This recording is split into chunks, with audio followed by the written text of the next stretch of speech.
Calabarzon, 5, 7, and 8. 3 in Region 1, 1 in North Saragay, Bulacan, 1 in Ternate, Cavite, 2 in Region 5, 1 in Region 7, and 6 in Region 8.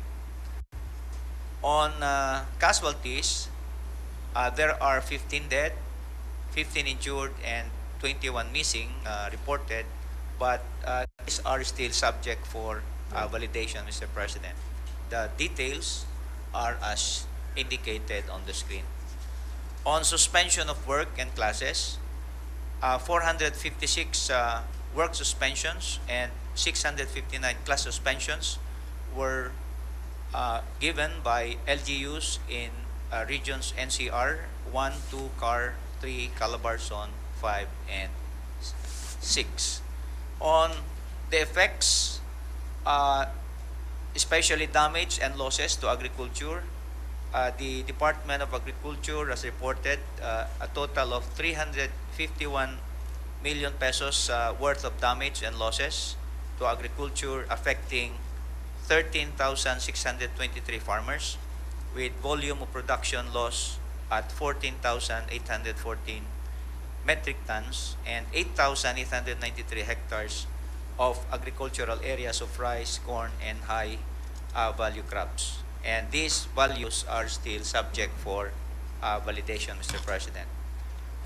On the status of lifelines, 39 out of 79 road sections are not passable in regions 1, 2, CAR 3, Calabarzon, and 5.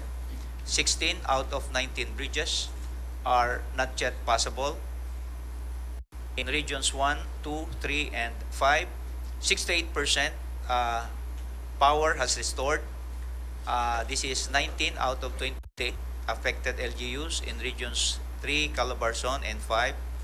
67% water supply has been affected, or 2 out of 3 affected LGUs in Calabarzon and Region 5.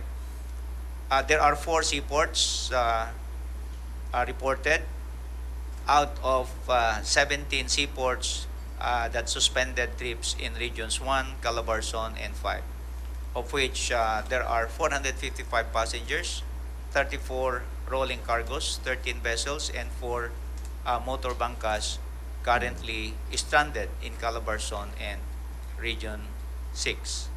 On airport, there's no report as of this time as far as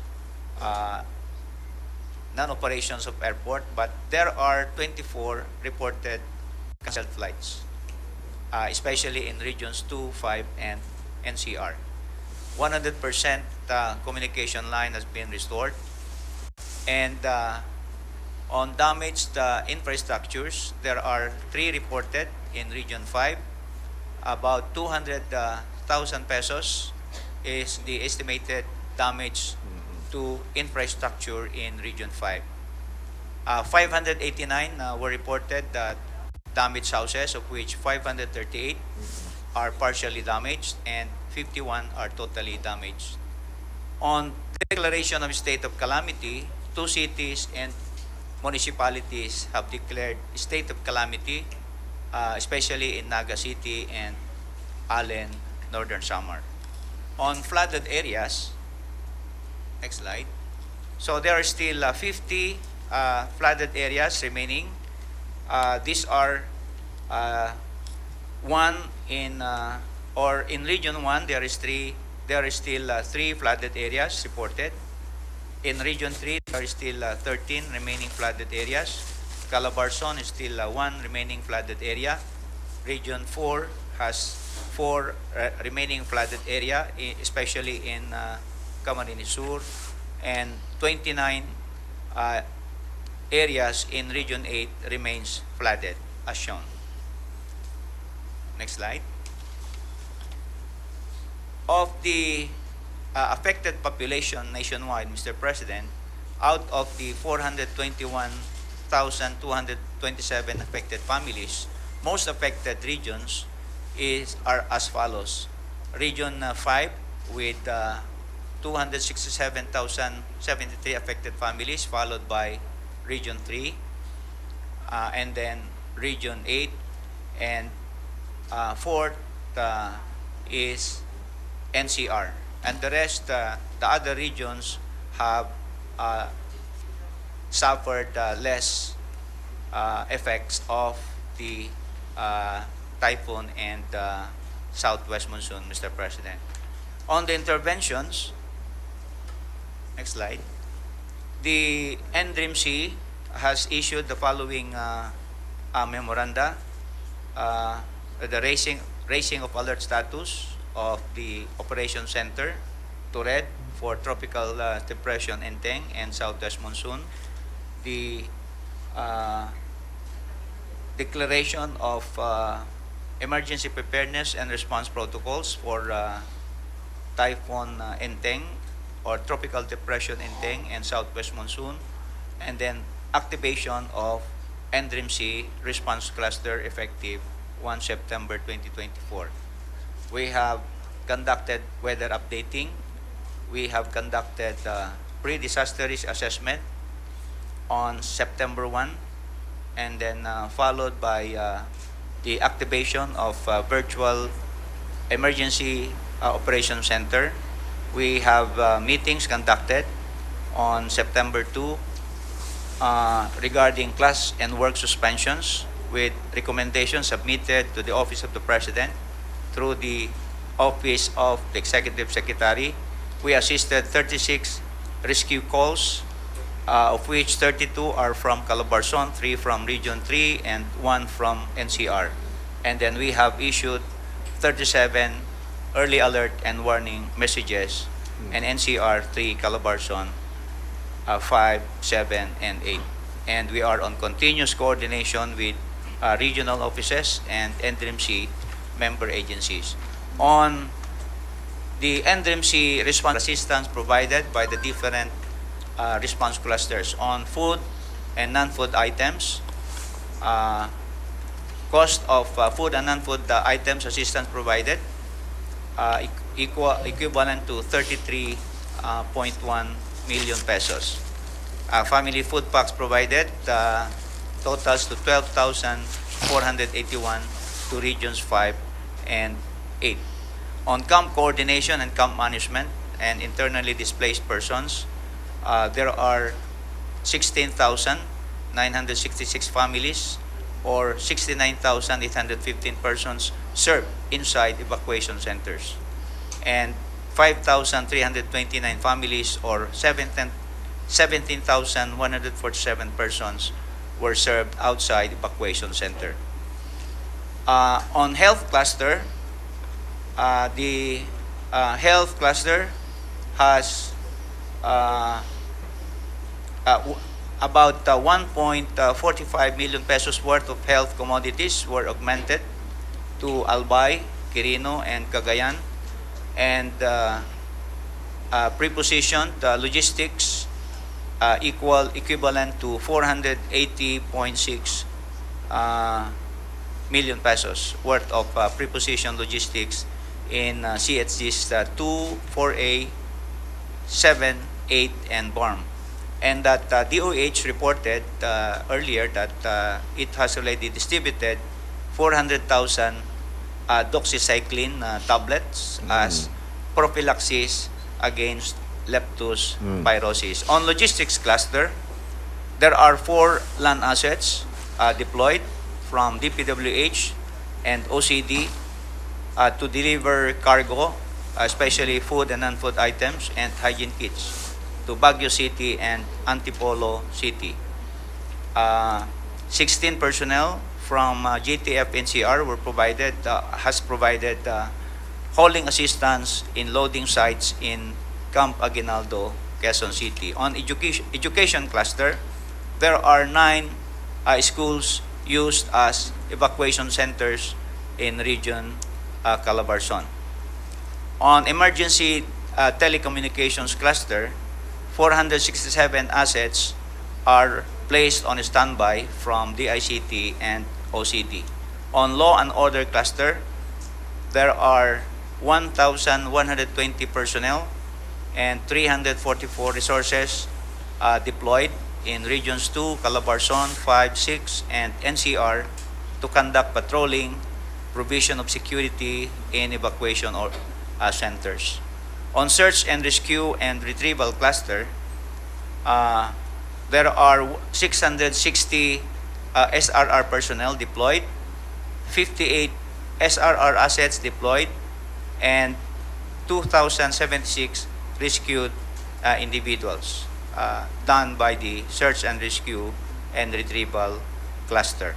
On debris clearing and civil works, there are 1,731 equipment and 7,105 manpower assets prepositioned in CAR, NCR, 2, Regions 3, Calabarzon, Mimaropa, 5, 6, 7, and 8. And there are 10 cleared roads sections done by this cluster, especially for those on areas which have not yet subsided. Floods have yet to subside. On the priority needs reported by region, for CAR, there are no identified needs as of reporting time. For Region 1, debris clearing needs had been reported. Region 2, no identified needs as of reporting time. Region 3, no identified needs as of reporting time. For NCR, they manifested that they need debris clearing equipment, and they have yet to conduct, or they are on the process of conducting rapid damage assessment and needs analysis. Mimaropa submitted its need for debris clearing. Region 5, it submitted the following priority needs: family food packs, family kits, hygiene kits, kitchen kits, medicines, debris clearing, and air assets. For Region 6, the priority needs are as indicated. And for Region 7, the debris clearing equipment. Region 8, debris clearing equipment and manpower, and also medicines. And they are in the process of conducting rapid damage assessment and needs quick analysis. question lang, Region 5, because all of the other requirements or priorities, standard yan, mga family food pack. Bakit meron silang air asset? Anong ibig sabihin ng air asset? They have, Mr. President, they have requested air assets because of the 3 boats that were reported that sunk in Mercedes, Northern Samar, and they are still reported missing, Mr. President. About 50. I'm sorry, in Samar? This is Region 5. Northern Camarines Norte, Mr. President. Oh. Mercedes Camarines Norte. This is actually air support for the search ng rescue mga... operations, Mr. President. Okay. All right, go ahead. So to continue, next slide. So let me skip this. Selected photos in NCR, which have already subsided. Next. Let me skip the photos, Mr. President, and go directly to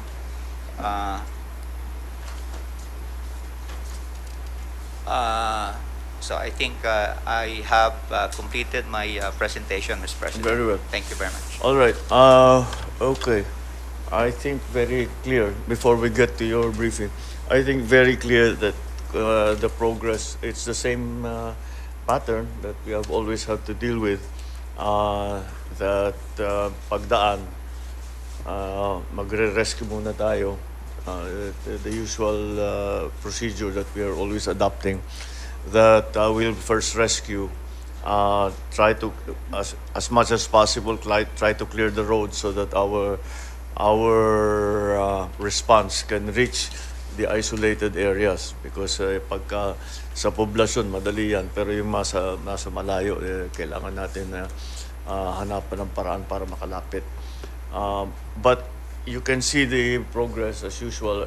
Region 5, kung saan Region 5 around then Aurora area, kung saan pumasok yung bagyo, malakas pa yung bagyo. And we are now at the stage where they are in need of relief goods already.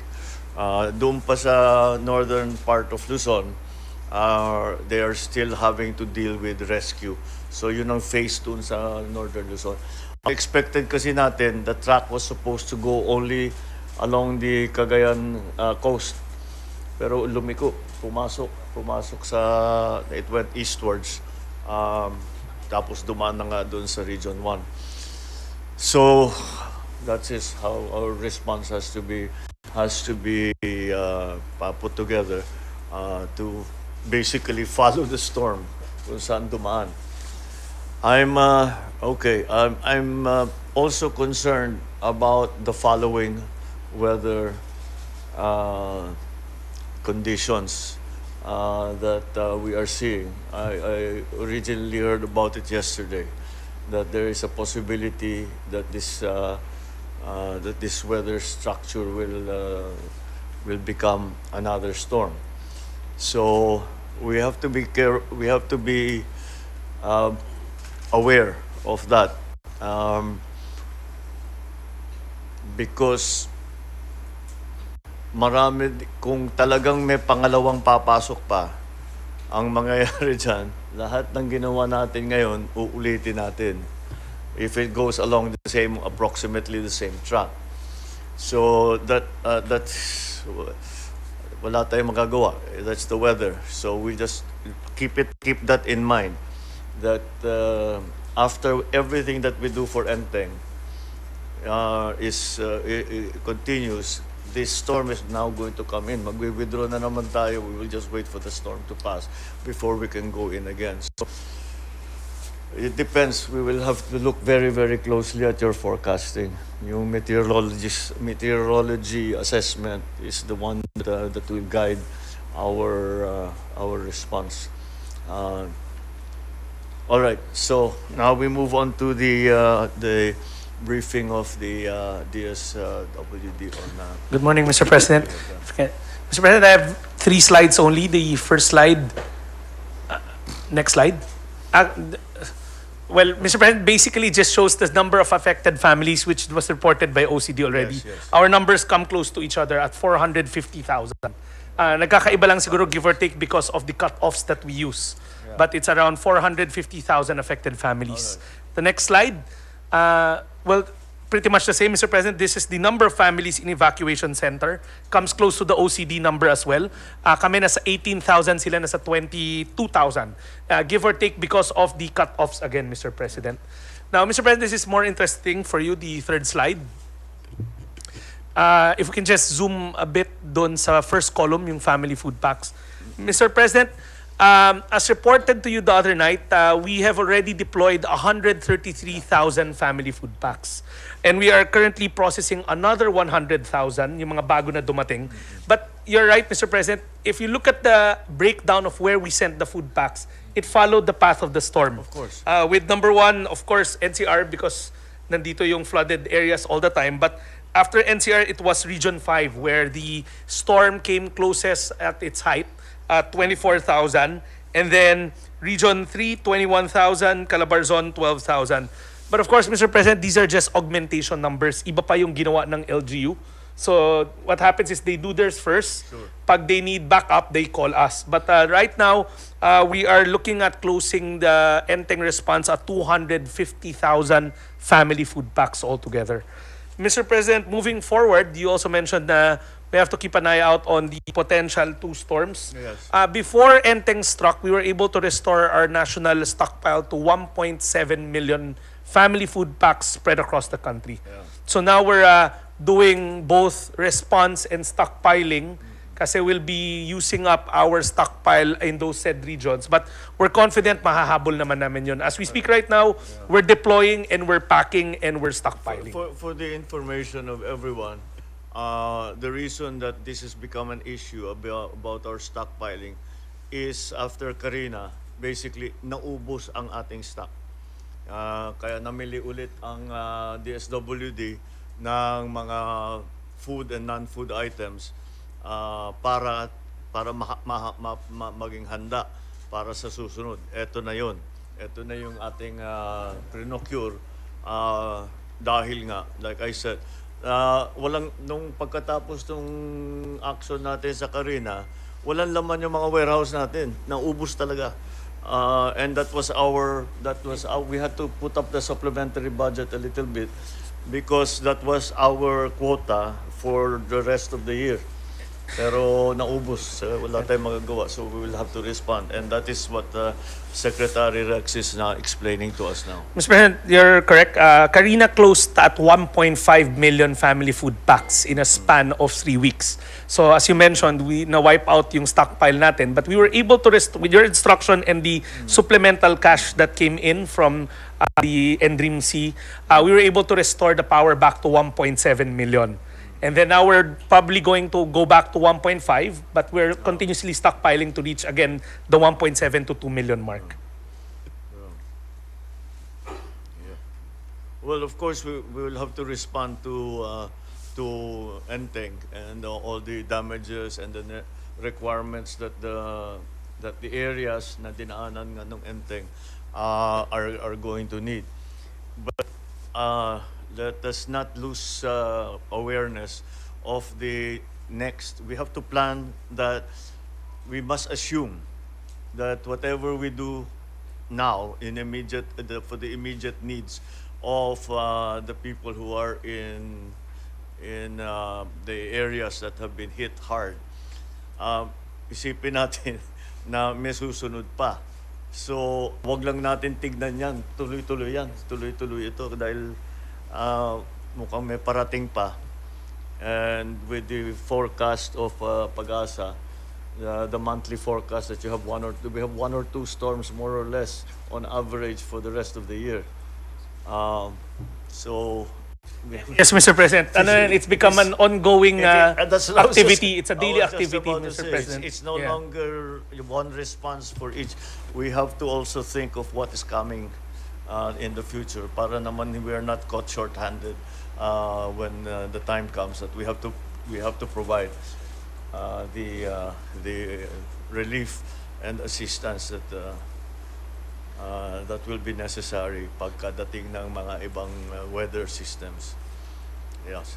Yes, All right. Mr. President, we'll do as instructed. So Thank you, sir. as it stands, I think we're all right. In terms of supply of our relief goods that we can give, all right. But we must continue the procurement because there is a very good chance that this is not going to be the last for this month. So we have to prepare for that. Okay. But so far, we are doing what we are always doing. We attend to those people who have been displaced. Those people, we're still providing food packs for those who have been displaced. Not only the people who have na nasa evacuation center. Di ba, lagi natin yung na-displaced lang, walang makain, na napunta sa pamilya, napunta sa ibang lugar, kailangan pa rin tulungan. Yeah. All right. So for Enteng, in terms of the DSWD assistances that are provided, I think we should be all right. But we'll have to look also at the other assistances that we have to give following this. Now, you see, this is what I mean when kung halimbawa in the longer term, sige, nandyan ang Enteng, meron na displace, tutulungan natin with food packs, etc. However, yung infrastructure development, halimbawa, yung rebuilding, tignan natin, baka kasi yung pinakamasakit panoorin ay bagong gawa, hindi pa nagamit, eto na yung bagyo, sinira ulit. So we have to think about that very well. and Pag-asa, you're going to have to be the guide kung ano yung talagang mangyayari. I know that it's becoming more and more difficult. Again, I've mentioned this before, but one phenomenon that we've noticed with with climate change is how the weather systems develop much more quickly than they used to. Kung maalala ninyo, nung tayo doon, sasabihin, pag yung may bagyo, typhoon signal number 1, sabihin, palapit na sa Pilipinas. The next day, sasabihin, ay, lumakas ng konti. Typhoon signal number 2 na. Okay, so hanggang pumasok ng Pilipinas. Yung first experience, Yolanda was the first example of this. At some point, sinabi Yolanda is only a category 2. 1, tapos category 2 hurricane. Within 24 hours, ito sa category 5 hurricane, which is a new categorization, by the way, for super typhoons. Naging 5. The same thing with Odette. 24 hours before it hit land, it was a typhoon, it was a signal number 1. By the time it reached us, within 24 hours, nag-4 na. Kaya yun na yung Odette. Karina, the same thing. Enteng, the same thing. And that's why we have to stay conscious of the weather systems that are developing, that are now approaching the country. So kailangan natin, we have to have a more dynamic assessment.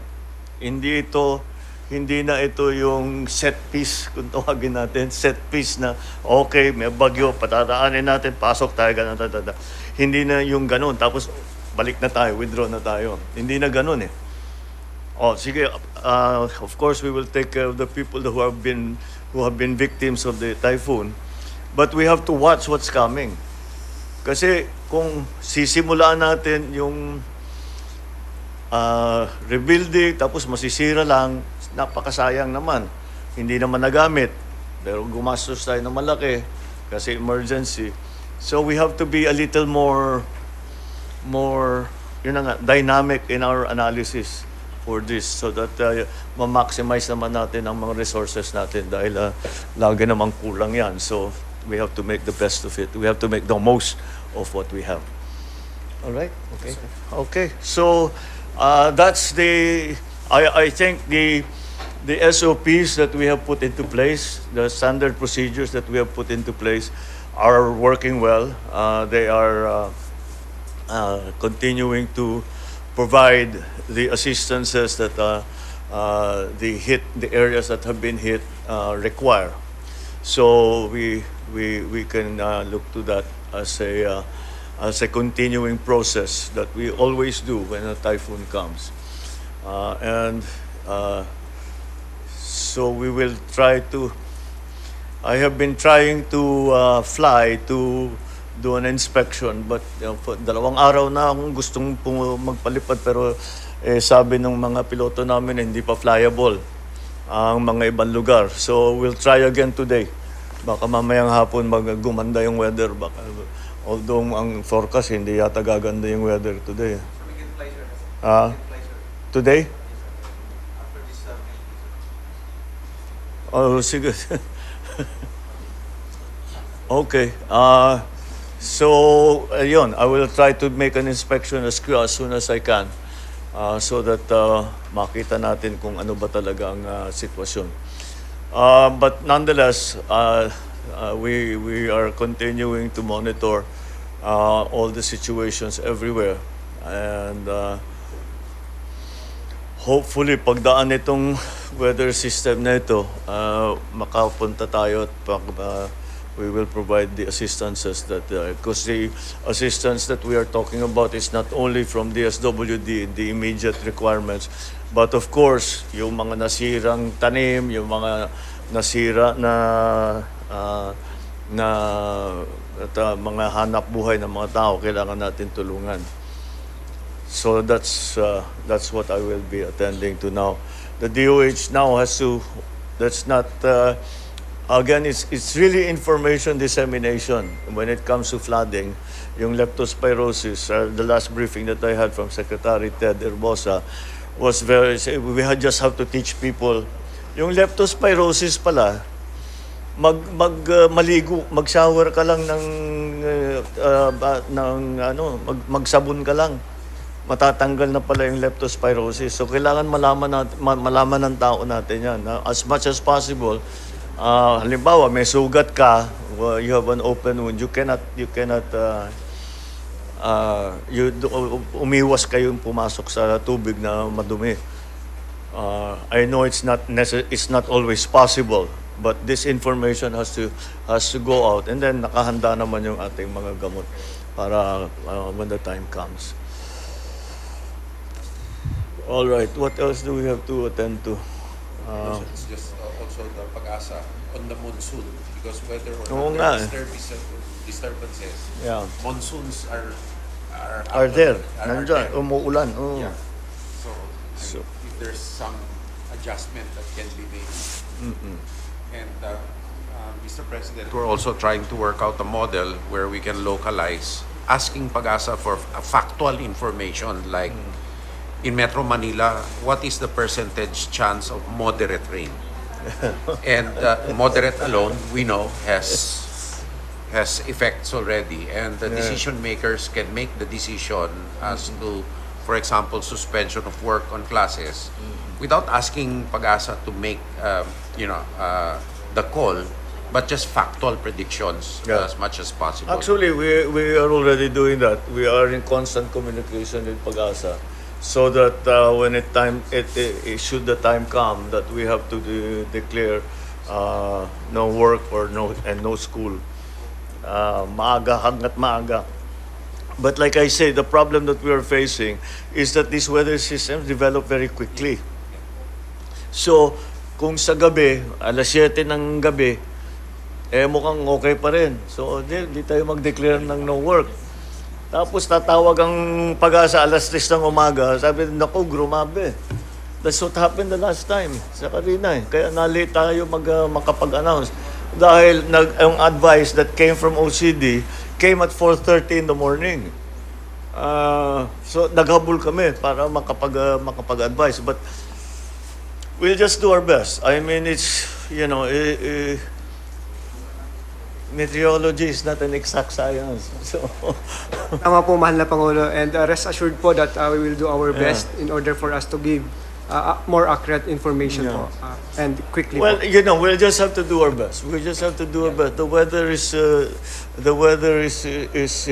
precisely is so changeable, and more so now than it ever was before. So we'll just do our best. But let's employ all the best technologies, all the best information. Let us be in touch with all of our all of the other weather stations, yung mga US Coast Guard, yung Japan, yung lahat naman yan nagbibigay sa atin ng information. Well, you're doing it already. I know that you're doing it already. So let's just keep that going, so that we can do our best. All right, so let's carry on. We'll carry on the DSWD side. We'll carry on bringing the relief goods where we can go in. Sa public works, kailangan na rin natin mag-clear, the usual thing, mag-clear ng mga kalsada kung saan gumuho ang lupa, para makadaan yung ating mga support, ang ating mga relief goods. And then, bantayan lang talaga natin kung ano pang mangyayari sa weather. All right, in the northern areas, dun sa northern Luzon, umuulan pa rin. Baka there are areas na hindi pa mapasok, but we'll already try to do our best. May yung report ng OCD na wala pang requirement, ngayon pa lang yan. Magkakaroon ng requirement yan. Magtatawag na ako ng mga governor and see what they need.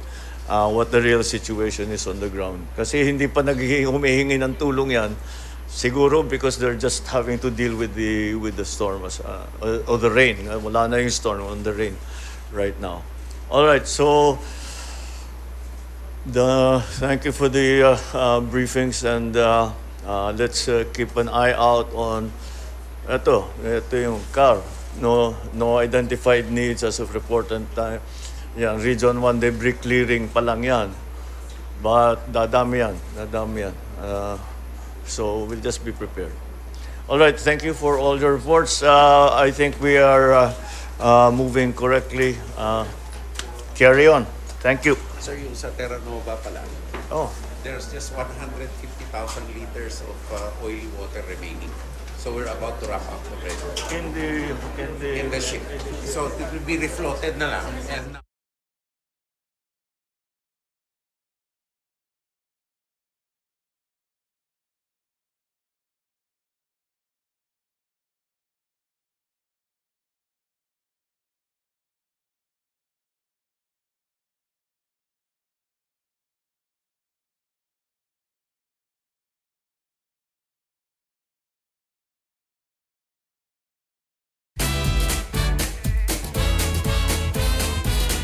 Twinings. There's been over 200% increase in ransomware attacks in APAC. Is your organization equipped to defend against such attacks? Learn how to avoid being the next ransomware victim. Sir, marami pa ba sila sa grupo nila? Or sila na po yung pinaka-leader? Well, marami yan, pero di ko pwedeng i-divulge muna, Elaine, no? Kasi may follow-up kami operations din. Alam naman natin yung grupo na to, parang splintered din to iba-ibang lugar. So, kailangan natin tutukan bawat location nila. Cybercrime syndicate na sila known as Yahoo Boys. Yes. Hinahanap na FBI. Yes, wanted din sila sa FBI. May previous record na sila dito sa NDRRMC or iba pang kaso na pending? Unique, kasi hindi namin ma-establish, ma-conclude yung real name nila unless makita namin yung record sa integrations. Kasi as of the moment, we presume na yung sinasabi nilang name nila is pwedeng hindi yun yung name nila. So, unless makita namin yung record, then we can conclude na ito sila at ma-check natin, ma-cross-reference natin yung record, whether may criminal record na. Yeah, globally yan. Especially sa yung Asian countries, according sa FBI natin. So, in fact, ang alarming, kasi medyo marami na yung nagsusuicide dahil sa kanilang modus. After nung makuha lahat, and then at the same time, yung mga nag-ipon ng mga matatanda nating citizen, naubos dahil na biktima nila. So wala na silang